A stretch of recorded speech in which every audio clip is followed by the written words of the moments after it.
Salutations à toutes les frères et sœurs en Yehoshua Mashiach, notre Seigneur Jésus-Christ, dans le monde entier, que ce soit en Europe, que ce soit en Asie, que ce soit en Afrique, que ce soit dans l'Hexagone en France, que ce soit en Europe, en Belgique, en Yougoslavie, au Brésil, en Uruguay, que ce soit au Costa Rica, que ce soit dans les îles de l'océan Indien, que ce soit à l'île Maurice, que ce soit en Espagne, que ce soit au Portugal. Salutations à tous et bienvenue à toutes les nouvelles personnes qui se connecteront à la chaîne pour la première fois. Soyez les bienvenus et sentez-vous à l'aise, sentez-vous chez vous sur cette chaîne. Car pour introduire sur cette chaîne, nous faisons que parler du Seigneur Jésus-Christ. Parce que la parole de Dieu doit être mise en œuvre pour édifier les frères et les sœurs en Christ, pour consolider, pour fortifier, pour encourager, pour semer la parole de Dieu, pour ceux qui n'ont pas encore reçu la semence de la parole de Dieu dans les cœurs, pour les maintenir éveillés spirituellement, car Jésus-Christ revient pour prendre son église. Donc je vais prendre le passage dans la suite de l'évangile de Matthieu chapitre 11 verset 29. Venez à moi, vous tous qui êtes fatigués, chargés, je vous donnerai du repos. Prenez mon joug sur vous et recevez mes instructions. Car je suis doux et humble de cœur, et vous trouverez le repos pour vos âmes. Car mon joug est doux et mon fardeau est léger. Là, cela fait référence à la parole de Dieu, parce que Jésus-Christ est la parole de Dieu faite chair. Donc de Genèse jusqu'à l'Apocalypse, ça veut dire que Jésus-Christ s'est fait malédiction à la croix pour que nous soyons bénédiction en lui. Parce que Jésus-Christ a porté tous nos péchés. Et Jésus veut que nous portons son joug, son fardeau qui est léger, qui est sa parole dans nos cœurs, dans nos vies, et en continuité. Parce que la parole de Dieu nous dit dans Philippiens chapitre 4 verset 8 que tout ce qui est vrai, tout ce qui est juste, tout ce qui est vertueux soit l'objet de vos pensées. Cela fait référence à la parole de Dieu de Genèse à Apocalypse, parce qu'il nous est dit l'homme ne vivra pas de pain seulement, mais de toute parole qui sort de la bouche de Dieu. Et la foi vient, ce qu'on entend vient de la parole de Christ. Nous devons manger, nous délecter que de la parole de Dieu, de tous les vitamines spirituelles, pour que notre âme, pour que notre esprit, notre homme intérieur soit de plus en plus aguerri en Jésus-Christ, soit nourri, soit fort en Jésus-Christ, en continuité. Donc, le Seigneur nous dit que ces commandements ne sont pas pénibles. En fin de compte, nous devons nous emmagasiner la nourriture spirituelle dans notre cœur et la vivre et la communiquer aussi. Parce que Jésus veut que nous portons son joug qui est sa parole pour notre bien.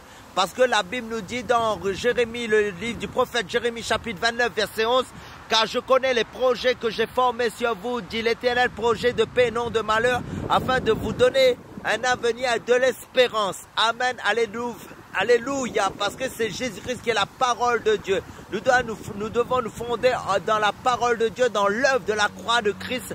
Parce que la Bible nous dit dans Galates chapitre 6 verset 14, « Pour ce qui me concerne, loin de moi la pensée de me glorifier d'autre chose que de la croix de Christ, pour qui le monde est crucifié pour moi comme je le suis pour le monde. » Amen, alléluia.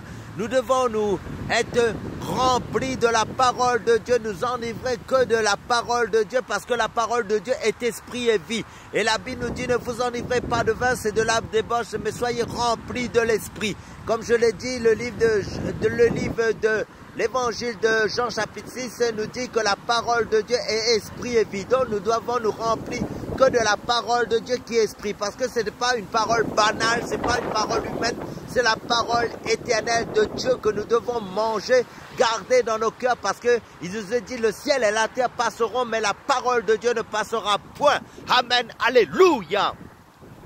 Et la Bible nous dit aussi dans le livre de Timothée, car toute écriture est inspirée de Dieu, ça veut dire de Genèse à Apocalypse, car toute écriture est inspirée de Dieu et utile pour enseigner, pour convaincre, pour corriger, pour instruire dans la justice, afin que l'homme de Dieu soit accompli et propre à toute bonne œuvre. Alléluia! Donc la parole de Dieu est vitale, salutaire pour nous, parce que la parole de Dieu c'est notre vie. Parce que Jésus est venu nous apporter la vie en abondance. Et cette vie se trouve dans sa parole, qui est lui-même, car la parole de Dieu, comme je l'ai dit, est Jésus-Christ lui-même. Car le livre d'Apocalypse, chapitre 19, verset 13, nous est dit que son nom est la parole de Dieu. Ça dit le nom de Jésus-Christ. Parce qu'il a plusieurs, comment dire, variétés de noms. Jésus-Christ, plusieurs caractéristiques. Il est le roi des rois, le Seigneur des seigneurs, le prince de la vie, le prince de la paix. Il est le grand sacrificateur selon l'ordre de Melchisédek. Il n'a ni commencement de vie ni fin de joie selon l'ordre de Melchisédek. Il est le Père éternel, il est le roi des rois, le Seigneur des seigneurs, il est le lion de la tribu de Juda, il est la parole de Dieu. Et nous devons être fondés en lui, nous enraciner en lui, nous consolider en lui, nous maintenir éveillés quand Jésus-Christ, notre roi des rois. Amen, alléluia. Soyez tous bénis, restez sous le joug du Seigneur Jésus-Christ qui est notre liberté. Parce que la parole de Dieu dit, si le Fils vous affranchit, vous serez réellement libre. De ne pas nous mettre sous un joug étranger contraire à la vérité de Christ. D'avoir le discernement entre l'esprit de l'erreur et l'esprit de la vérité.